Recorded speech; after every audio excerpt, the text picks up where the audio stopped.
speaking once again from the front porch. Today, we are doing something a little bit different. The war has weighed heavy on all of us, but sometimes, in the darkest of nights, what we need isn't more news. What we need is a story. A story to remind us of who we are and what we are capable of. So light a candle or sip on your morning coffee and gather close. This is the story of one brave mother, her family, and the light she never let burn out.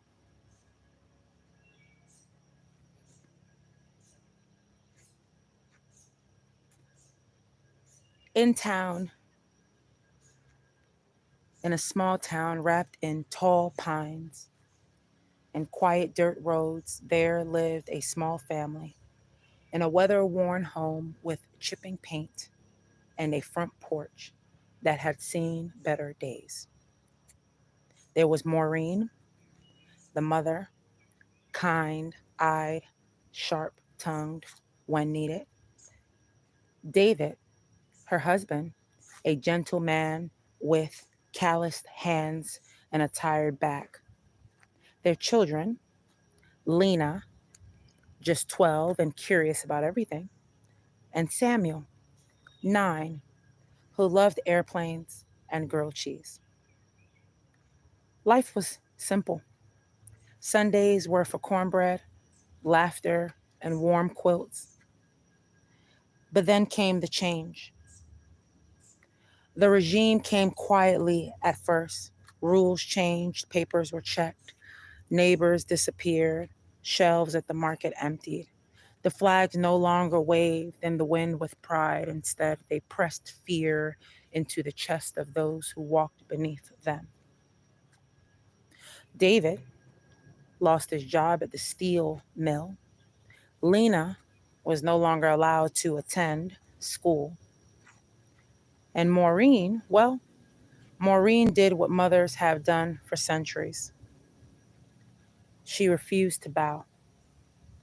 She began sewing clothes at night by candlelight. Hello, Mr. Barry. Thank you for joining the program and listening to the story. So Maureen did what mothers have done for centuries. She refused to bow. She began sewing clothes at night by candlelight. She grew carrots in the dust. She traded jars of pickled onions for soap and taught Lena and Samuel their lessons by the flickering oil lamp. There were nights she cried quietly into her apron. But the next morning, she was always up before the sun, boiling water on the stove, braiding Lena's hair with care. Mama, do you think the war will come here? The war is already here, sugar, but we're still standing, and that means we've already won a little. One evening, the sirens rang. Bombs fell, not far, but close enough to shake the glass. The children hid beneath the table. Maureen, however, lit the porch light. You sure you want to keep that on? People will see us. Let them, honey. If someone out there is running in the dark, let them know they're not alone. The porch light stayed on through it all. Seasons passed. The war dragged. But Maureen never gave up. She rationed. She bartered. She kept her family clothed, fed, and loved. And when peace finally came, so did the neighbors who had once gone silent. They returned with stories of Maureen's porch light being the only one left on, a beacon. They said it helped them believe again. And so the little family, once pushed to the edge of despair, made it through. Not because they had power, not because they had wealth, but because they had hope and each other. And because Maureen, through hunger, sorrow, and war, never turned off the porch light, that is the story for today. Short and quick and meaningful. May we all be a little more like Maureen. May we hold on to hope when the rest of the world tells us to let go.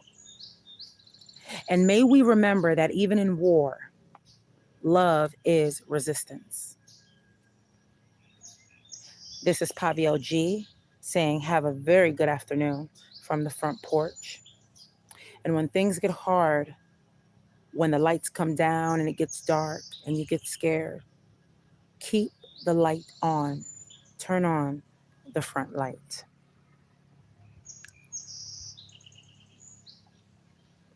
And yes, I shall answer this question prior to leaving.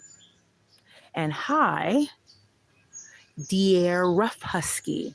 I hope I pronounced that correctly. Welcome to the program. And Mr. Barry, it is a story that I wrote myself, and it's about hope and despair of a mother who tries her hardest to take care of her family through war and through all the hard times. And when things tell us to shut down and turn it off, we still keep going.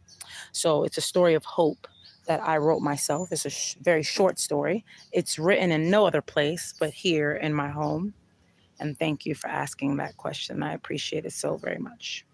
And if you want to hear more stories like this and keep up with the current war news on an hourly basis, on a daily basis, this is the program that you want to make sure that you subscribe to. It is free to do. It will cost you nothing. So make sure you subscribe and get independent news outlets like myself, independent news folks like myself. So then that way you can use it to compare to other outlets that you are listening to for your information and your sources. I thank you so much once again for being here for this quick short story of hope and love and commitment to family. Thank you so much and have a wonderful day, because let me tell you, there's a lot of despair in the world. A lot of people are suffering. But as we look at the flowers in the front of us, as we look at the green grass and appreciate the breath that we're able to breathe, I guess that everything after that is fixable, right? At least we got to wake up and breathe today, and that's what's important. You all have a beautiful and blessed day. I'll see you on the next episode.